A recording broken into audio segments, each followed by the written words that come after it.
It's 6 p.m. on Friday here in Korea. Thanks for tuning in. I'm Ji-hye. And these are the top stories we're following at this hour.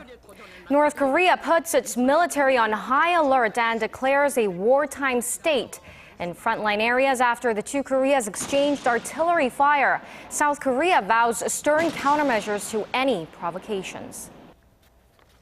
The international community expresses concern over the spiking tensions between the two Koreas, calling on both sides to keep calm while Washington reiterates its commitment to defending South Korea. And with fresh military tensions on the Korean peninsula adding to global economic uncertainties, South Korean shares plunge with the benchmark Kospi dropping to its lowest level in 2 years. Now we start with the escalating tensions between the two Koreas. Emergency meetings have been held in Seoul and Pyongyang with the militaries of both Koreas on high alert. This follows the exchange of artillery fire across the border yesterday. For the latest, we go live to our Kim Hyun-bin at the Defense Ministry in Seoul. Hyun-bin, we're getting reports of the possibility of further provocations from the north. Tell us more about that. Ji-hye, military officials say they have detected movements of Scud and nodong missiles, which are capable of being fired at any given moment. Now, the Scud missiles have a range of around 500 kilometers and the nodong has around 1,200 kilometers, both able to target the Korean peninsula when fired from the border. The military says it is keeping close watch for any movements, with both countries' militaries currently on the highest state of alert.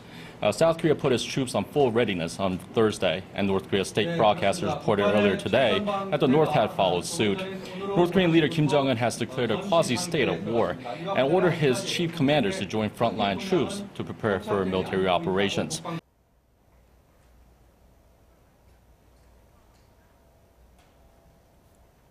Now we're having some malconnection over there. Now, North Korea has been in full combat mode since 5 p.m. today as Pyongyang changed its time zone recently. But we hear from the Defense Ministry that it's actually going to take place at 5 p.m., that they have agreed to unify the time zone. Now, the focus seems to be on when the provocation might occur, which Seoul's defense minister hinted about today. Pyongyang has set a 5 p.m. Saturday deadline for the speakers to be removed and warned of further military action if it's not done. That's right. Defense Minister Han Min-gu said on Friday there's a high possibility of provocation from the north soon after the 48-hour deadline of 5 p.m. on Saturday. Now, Mr. Han emphasized that the military will strongly counter any provocations from the north.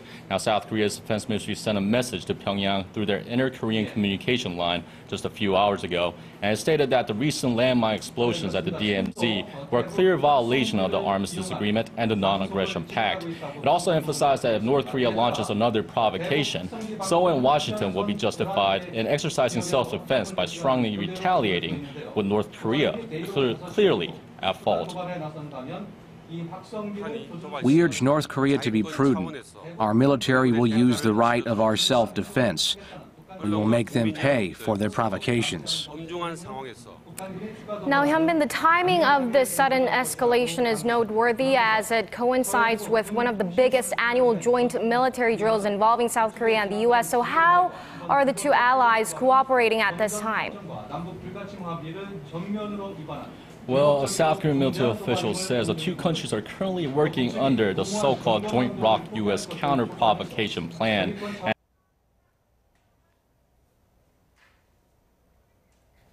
Now, this means South Korea's chairman of the Joint Chiefs of Staff, Choi Yoon-hee, and U.S. Forces Korea Commander General Curtis Scud are sharing military intelligence in real time. The plan, which was adopted a couple of years ago, allows the U.S. to help the South during local provocations. In fact, this is the first time in almost 40 years that Seoul and Washington are sharing joint operations systems in real time. The two countries are engaged in their Ulji Freedom Guardian exercises, drills the North regularly condemns, accusing them of being a rehearsal for war.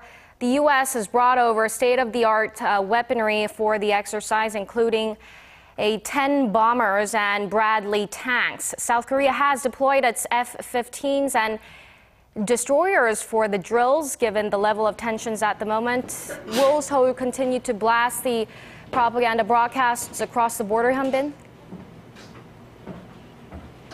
Well, South Korea is refusing to let North Korea dictate its actions as Seoul resumed the broadcast the early hours on Friday morning, 1 a.m. Korea time to be exact. South Korea's frontline military units are on their highest alert, known as Shindoke-1. Now, this system is similar to the WatchCon system used by the United States. It means troops are in full military gear with live ammo and are awaiting orders, so a clear indication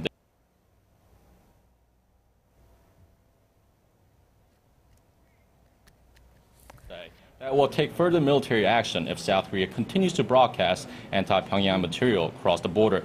It says Seoul had 48 hours to power down the loudspeakers. So given the time of the announcement, the deadline once again is Saturday, 5 p.m. Korea time, less than 24 hours from now. Now, this has been Kim Hyun-bin reporting live from the Ministry of National Defense in Seoul. All right, thank you for that, Hyun-bin.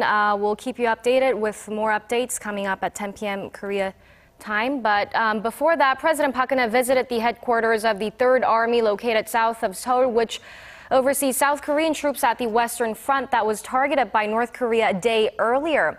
After being briefed on the current security situation, she said any provocation by Pyongyang that endangered the safety of South Korean troops and people cannot be tolerated. President Park then ordered the military to maintain readiness to immediately counter any provocation from the north, adding she trusts the military's judgment to strike. South Korea's commander-in-chief also ordered the armed forces to place priority on public safety and ensure protection of the South Korean people. And today, Pyongyang refused to receive a message from Seoul raising questions over the regime's sincerity about improving relations. The joint factory zone is also feeling the consequences, of these strained relations. Hwang Sung-hee reports. South Korea slammed North Korea on Friday for lacking sincerity. A day earlier, Pyongyang's top official in charge of inter-Korean affairs sent a message to Seoul detailing the regime's willingness to talk things out. That letter was sent as the North fired artillery shells across the border. The artillery shelling is a clear example of North Korea's attempt at covering the sky with its palm. This raises even more questions about its sincerity. Adding to Seoul's skepticism, Pyongyang refused to accept a message from South Korea's unification minister on Friday, which called on the regime to take responsibility for its actions. The latest escalation in tensions has already taken a toll on the Kaesong industrial complex. The unification ministry restricted entry of South Korean workers, permitting only day trips by businessmen directly involved in operations. The factory zone is virtually the last remaining form of inter-Korean cooperation, but often suffers whenever there is a rise in tensions. It's a very grave situation. The government has allowed a minimum number of South Korean nationals to enter the Kaesong industrial complex to ensure their safety. Despite heightened tensions, some North Korea watchers say the current conflict should be handled both militarily and politically through much-needed dialogue. If South and North Korea can narrow the gap on pending issues by reaching an agreement, they can turn today's crisis into an opportunity. When asked about plans for its next measure against the North, Seoul's unification ministry said that it will keep a close eye on the developments and take action accordingly. Hwang Sung-hee, Arirang News.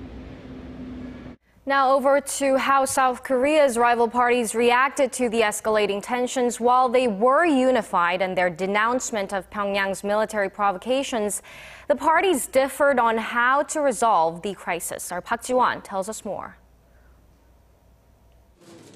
Ruling Saenuri Party leader Kim Mo-seong said prompt and stern punishment was required to maintain the South's security and peace. Speaking at an emergency meeting on Friday morning, Kim urged the military to be on full alert and stressing the need for determination. We need strong determination to end the vicious circle of Pyongyang's provocations. Our security and peace can be guarded when we respond to them with a stern, ruthless punishment.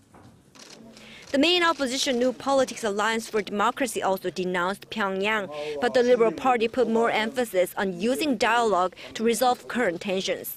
At the party's general meeting of all its lawmakers on Friday, the party leader Moon Jae-in urged Seoul to propose unconditional high-level talks with the North Korean regime. We need both firm and restrained responses to prevent further military clashes. We think it is necessary to take the flexible approach of dialogue to overcome the crisis. The party's lawmakers followed by adopting a resolution condemning the North's provocations. The resolution also urged the South Korean government to closely examine the option of proposing high-level inter-Korean talks, citing the letter sent by North Korea's Kim Hyun-bin, in charge of Pyongyang's relations with Seoul, to South Korea's NSC chief Kim Kwon-jin Thursday afternoon.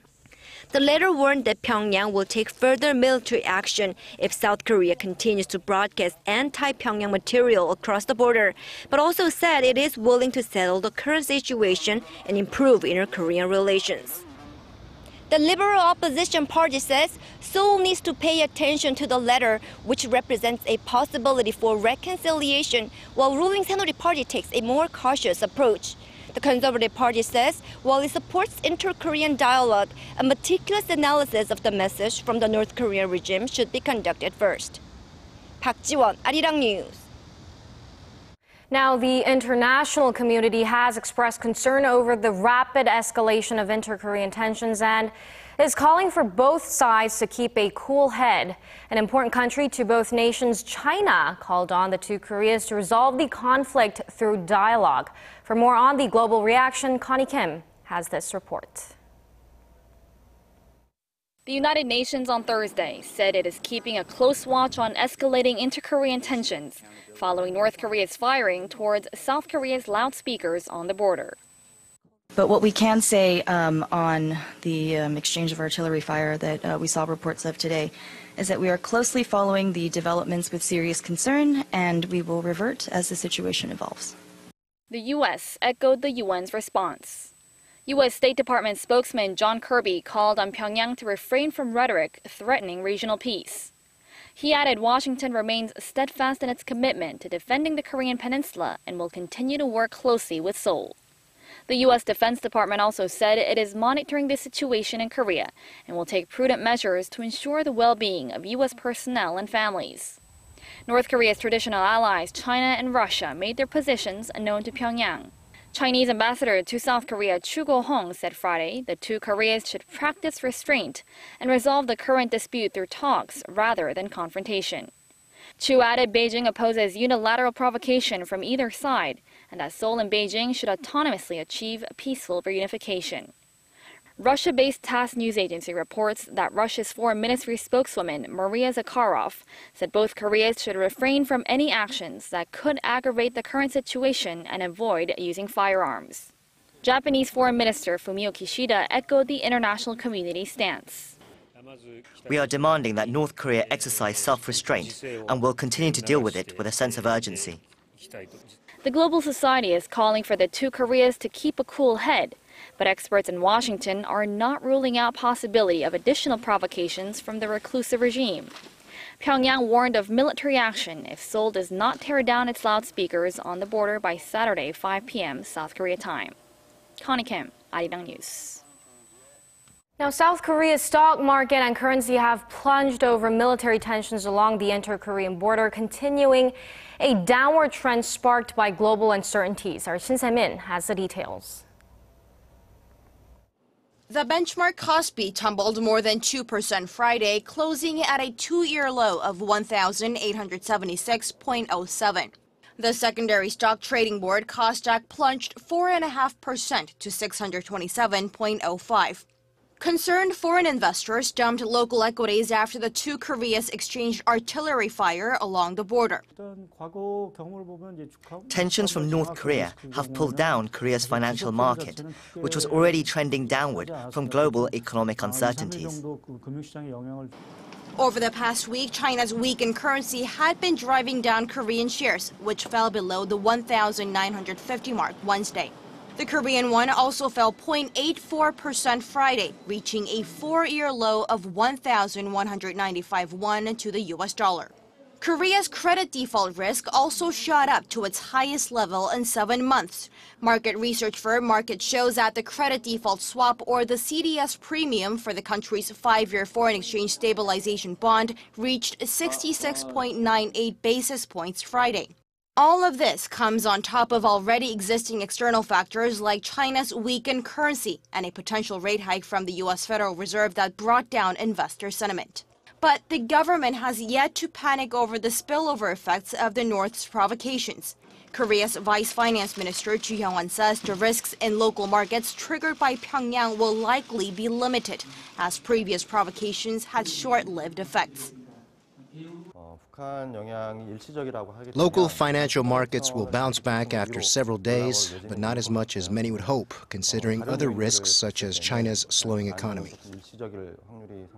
Experts say, however, the focus should be on China, as the uncertainties coming from Korea's largest economic partner, like another possible devaluation of its currency, are expected to linger for some time. Shin Se-min, Arirang News.